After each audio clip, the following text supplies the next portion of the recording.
Hi everyone, it's Nick with Build Up Advisory Group, and it's Fastball Fridays, a web series where we will quickly build what you know about infrastructure design in the nonprofit sector.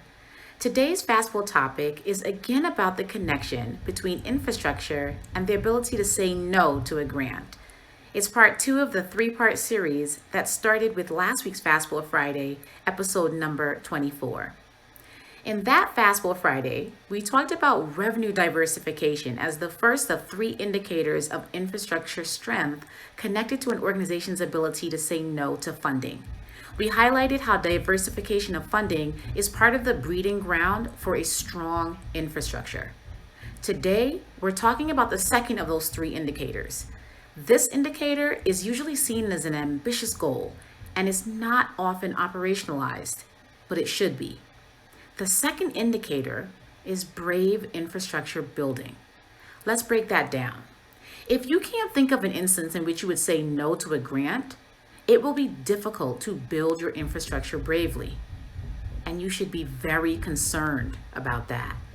When you say, I would never say no to a grant, I would just find a way to make it work, you're essentially saying that there's no instance in which accepting funds from anyone anywhere would ever impact the work that you're doing. It means that your vision, mission, and priorities are malleable and likely too much so. This type of malleability goes way beyond flexibility. It highlights that you don't have a mission that you truly believe is the way to respond to the communities that you serve, so you're unable to bravely build an infrastructure to support it. I start to think about how much that organization believes in its methods, processes, and policies that support its mission. How does it value and support its people that provide capacity to this mission? When I don't hear a boundary articulated, I think about the infrastructure that organization has built and how relevant that structure is to the work that they do. When I hear an organization define boundaries and explain that there are circumstances under which they would say no to a grant, I know they're likely standing behind the infrastructure they've created that's supporting the work they do.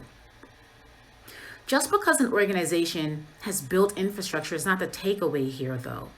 Instead, the response to this question also reveals how bravely an organization has built its infrastructure. Why does building bravely matter?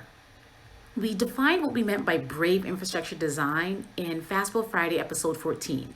And that's the goal we're striving towards because, as we discussed, brave infrastructure design, or building bravely, allows your organization to show up authentically and with the best support and resources for the communities you serve. So, how does this response indicate how bravely you've built your infrastructure? How can we tell that an infrastructure is built bravely? When you can't say no to a grant, it indicates that you don't have the ability to create an infrastructure or foundation so unapologetically representative of the community you serve that there are instances in which you'll have to say no to funding that doesn't align with that unique representation.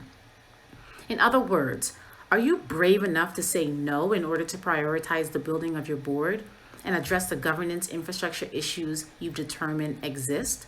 Or focus on diversifying your board to have community representation before responding to another need that a funder or partner with funding has identified? Are you clear enough to stand behind implementing a key organizational approach because you think it's the best way to guide your work and operations for sustainability, instead of accepting funding that focuses your attention elsewhere? Are you bravely building capacity for your team members to ensure that they don't have to inefficiently wear multiple hats and can creatively approach their work? Do you have a clear, deliberate way of providing the support that you believe will help the communities you're serving? If you do, and funding doesn't align with this deliberate approach, you will not, and frankly, should not accept it. It doesn't align with your brave infrastructure design or vision. That's how you know you're building bravely. The more bravely you can build your infrastructure to support your unique value proposition, the better you can determine when funding does not support or align with it. And you can say no, which indicates that you're unapologetically building a strong foundation and infrastructure to support your work. And that's our Fast Build. On our next Fastball Friday, We'll finish this three-part conversation about the connection between infrastructure and the ability to say no to a grant. Part 3 will be about storytelling indicators. I want to hear how you are thinking about the ability to say no to a grant. How are you building bravely? I would love to hear from you and about your experience in the comments below. Thanks for watching. Have a wonderful weekend and keep building bravely.